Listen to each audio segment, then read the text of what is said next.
Welcome to a day in the life of the Onguma Reserve. In this 6-episode series, we follow the men and women who have dedicated their lives to preserving and protecting this piece of wilderness and the wildlife that call it their home.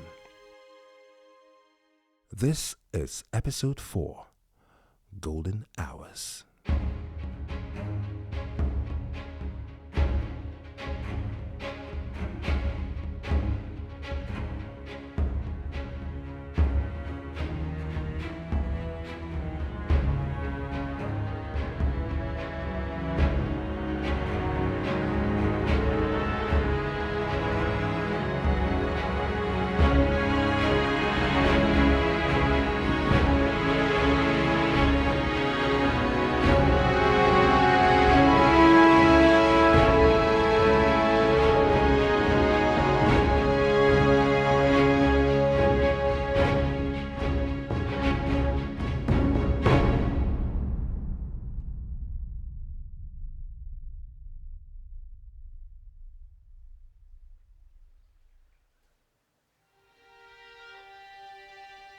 It's nearing May, and we are definitely noticing the change of seasons as snake encounters become more frequent. This is the perfect time for a refresher course to eliminate potential dangerous encounters. At Onguma, we ensure our guides continually improve on their knowledge, and so this week, everyone attends a snake handling course. Hello, I'm Stretch from the Living Desert Snake Park in Swakopmund. Today I'm at Onguma and I'm going to try and train some of the guides in a couple of aspects of snakes. Namibia has 81 species of snakes and only 16 are venomous and represent a danger to humans. Unfortunately, snakes have a bad reputation and are killed unjustly all over the world. Snakes are a vital part of Namibia's ecosystems as they prey on small mammals such as rodents. As the guides brush up on their snake knowledge, Yona heads out to meet up with our APU teams and drops off some essential survival supplies for both the Tango teams dispatched in the reserve as well as our fence line teams, aka Delta. Our longest perimeter fence line is our border with the Epsiode National Park. Although porous, that fence line doesn't directly place our wildlife in harm's way.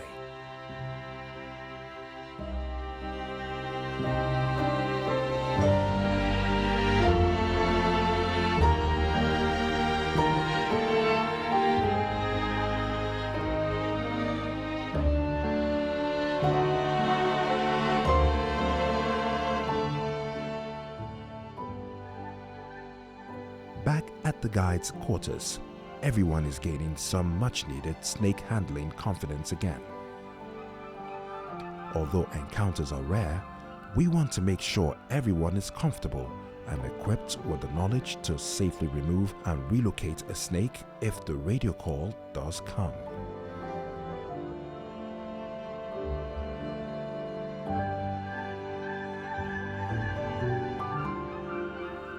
Snakes have their place in the ecosystem, so now that you know how to handle them, how to bag them safely and release them safely, please do so.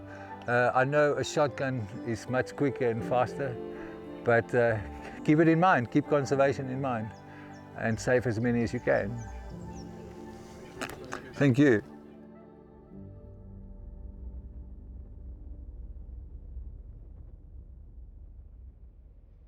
Yona is halfway along the perimeter fence line after dropping off essential supplies to his ground teams. The B1 road is running next to this fence here, and that's where our big problem is. So the cars stop here at 3 o'clock in the morning, whatever, drop off a few poachers, they jump in and they search for rhino, whatever, kill it, and then gets a pickup again. That's why we electrified this fence to make it even more difficult for them.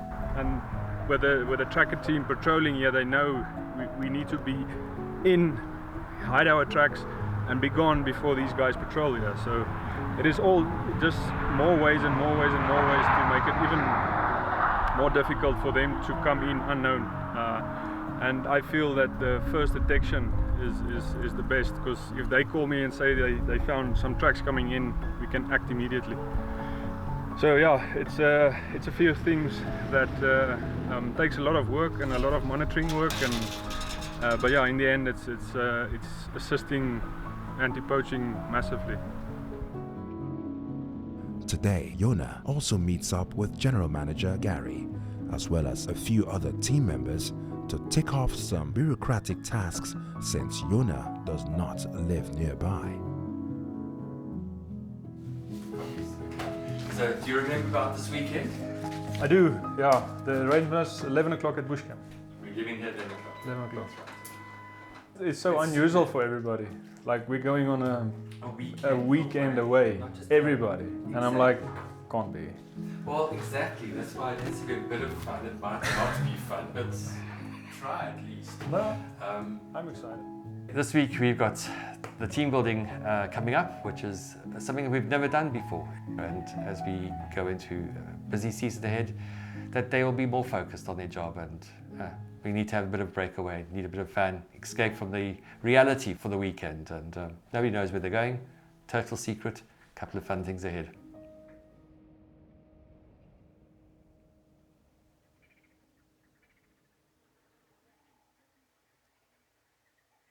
Are you good? Good yourself? Yeah, good so far, thanks. Well-rested Marius appears at his office to collect his chef's kits. Yes, I have to get some of my chef stuff. All right. Ready for another afternoon of cooking up a storm, he is on his way to the fort, which is also where we are able to find Peter. Peter is at the fort, planning something very secretive. But what is he up to? Final touches are done around the fort to welcome the next set of guests who will be arriving in 30 minutes. Michael, our barman, also readies his station for the first round of cocktails. Yes, alright, so my name is Michael. So today we are having one of the cocktail, which is also one of the most common ones. But yeah, the name is Snake in the Grass. So you're gonna see how it's gonna be look like. Once you drink it, if you just move, just check around your side, you will see the snake coming closer to you. While we are here, let's take a look at another one of Peter's projects, the Onguma Art Gallery.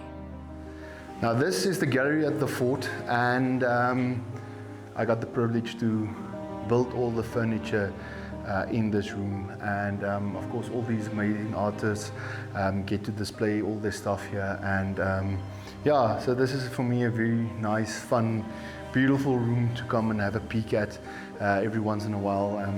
Yeah.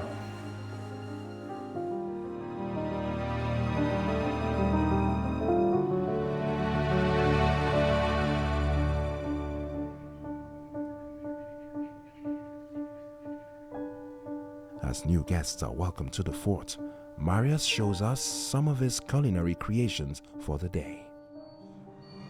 It's basically a dish we have created, especially what we do for training. So this is the Namibian beef fillet. We've got the marrows with a bit of a color, the pea puree, the Namibian butternut puree, the earthy glazed beetroot, sauce hollandaise, the fresh herbs. We're trying to create signature dishes, which I will basically train the staff as well to do them. So yeah, we're still in the process of that, but I think we're going to get there. So this is already looking very nice.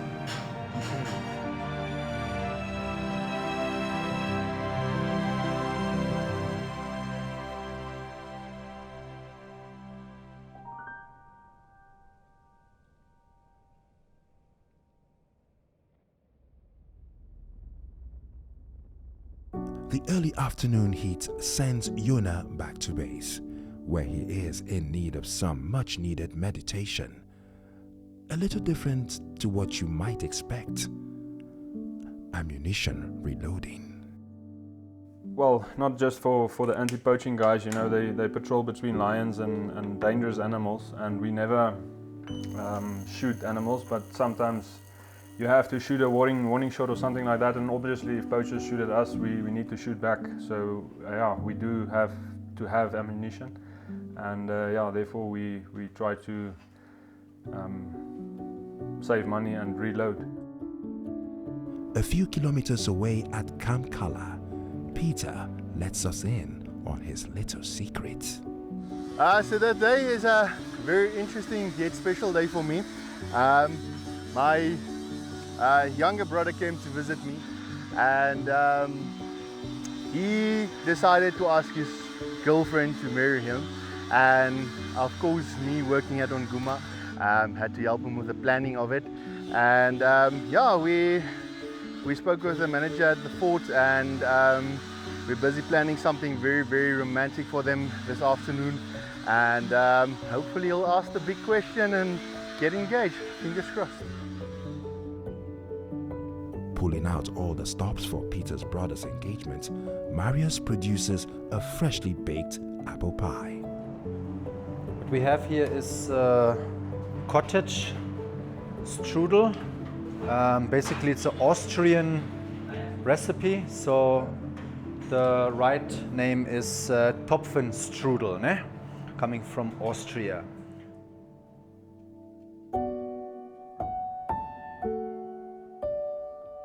Alright, so we're at the fort picking up some snacks for the Dream Cruiser tonight, and we're gonna head up to set it up now.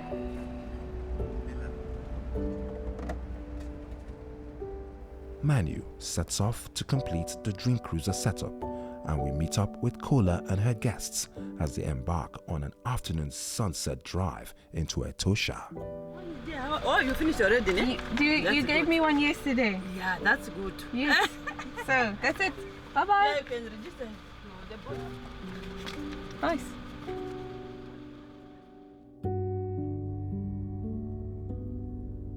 Already in Etosha, enjoying the last hours of sunlight, Guide David, aka Papa D. I'm now actually probably targeting something else. I know each and every corner of eastern part of Etosha. So I know that once I get into Etosha, I enter the gate, I've got a feeling, because with my experience, I know where to find this, where to find that. So I definitely know.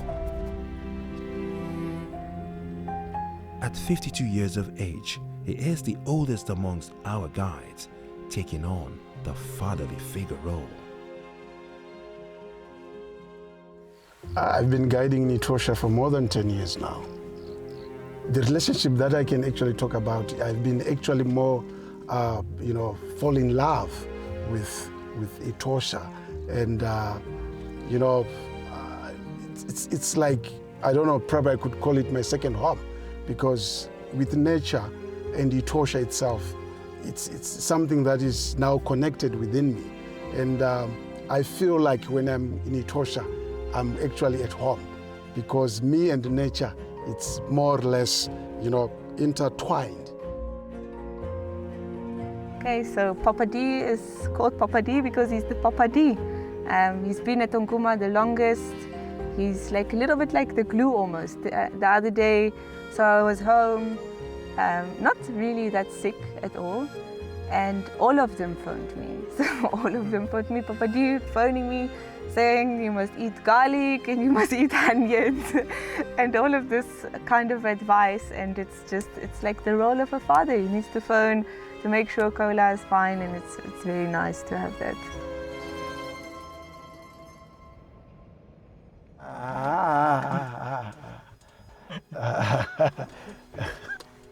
Oh, but anyway, Kola, she's our princess, of course. When I look at her, with age difference wise, she's just like my daughter, and I like to work with young people, and yeah, she loves to talk with everybody.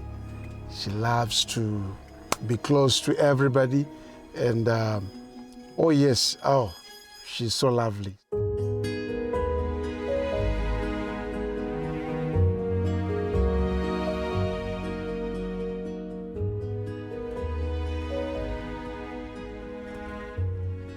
Manu arrives at the Dream Cruiser to attend to some final touches before he heads off to collect the lucky couple who will call this their home for the evening. The Dream Cruiser is a fully autonomous apartment, almost. We've got a shower, we've got a flushing toilet, and we've got lights. So what I'm doing now is to turn on all these supplies. A night on the Dream Cruiser calls for al fresco dining as the sun sets over Onguma and the evening sounds start to come alive. Guests will find a picnic-style selection of food and pre-selected chilled drinks on offer. The perfect activity for those adventurous romantics.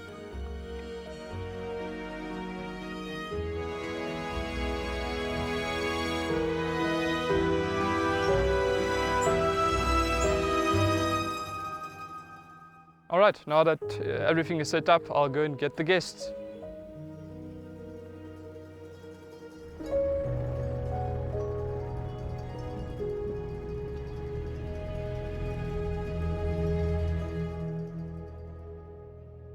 After spending the last 10 years in the industry, let's hear what David has to say about working for Onguma after all these years. In general, Onguma, it's more like one family. It's quite actually very marvelous in terms of, teamwork, to actually push the agenda to offer the services to the guests so that the guests can be happy, to give them a memorable experience. So it's actually, there's that kind of, working together, and each and everyone knows his or her position, which is something that I've also observed within the Onguma team itself. So I really actually say there's a very good working relationship from management up to the, general staff. So yeah, which I really actually appreciate, yes. Having a support system in place is crucial to the bush life, especially when you arrive home to find your most loyal canine missing. When I walked there, I saw some tracks on the ground, that there was a scuffle and stuff with some lion tracks and stuff. That kind of confirmed my suspicions that I had that the dog was maybe caught, and I think the lion was hiding somewhere. And as I went over to the APU for some attention, he just got grabbed. So yeah. Now it's just me and you, because the fucking lions killed Birdeye. JC.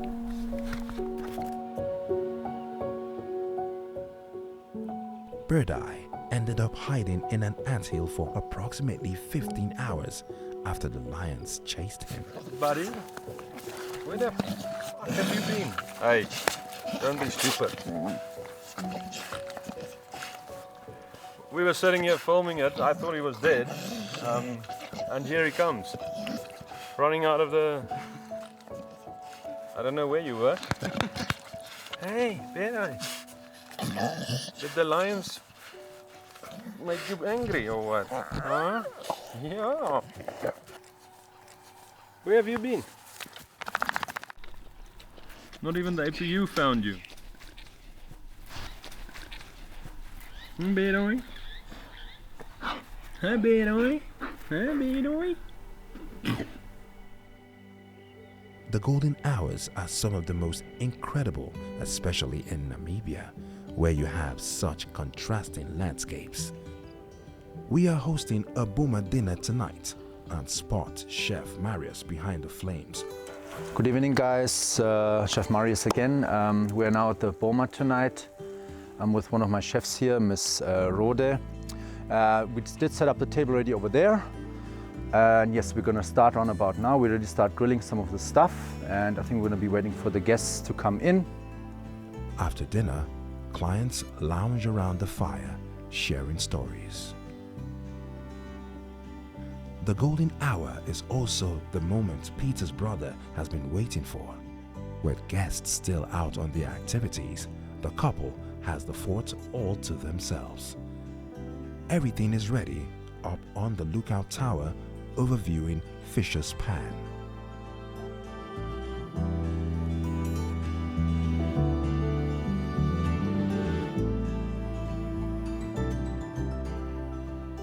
Proposals are a recurring activity at Onguma, especially on our dream cruiser. For these occasions, we do go the extra mile. Tonight, we also help celebrate an anniversary.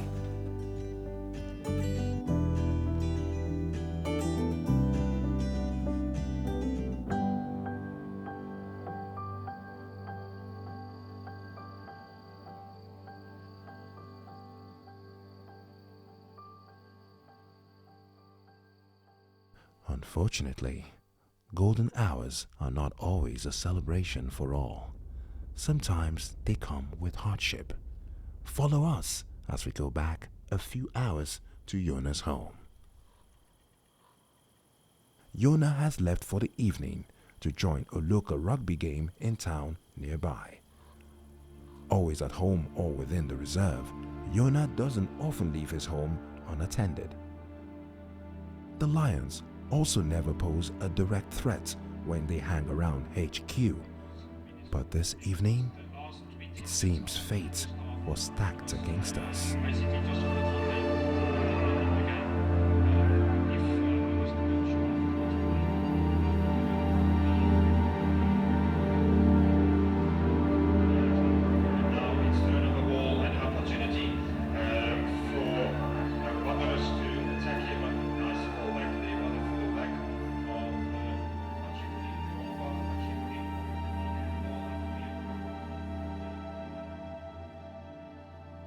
Hi Felix, yeah, no, it's fine. I went for rugby practice in Grootfontein, and Chase decided to run from my house to the hunter's house because he wanted attention, and there's some other dogs as well. So, and because I was not here, he ran over, and in between the two, my house and the hunter's house, the female lion, was waiting for him. With a long tall grass, you know, you can't see, they can't see, I don't think Chase saw them, so he just ran straight into them. And Bear, being scared of what happened to him in the past, you know, he was just staying in my house. He doesn't go between Herman's house and my house. So yeah, being scared saved his life, and being brave has taken Chase's life. So it still sucks, but yeah, I miss him, but yeah, it's nothing to do about it.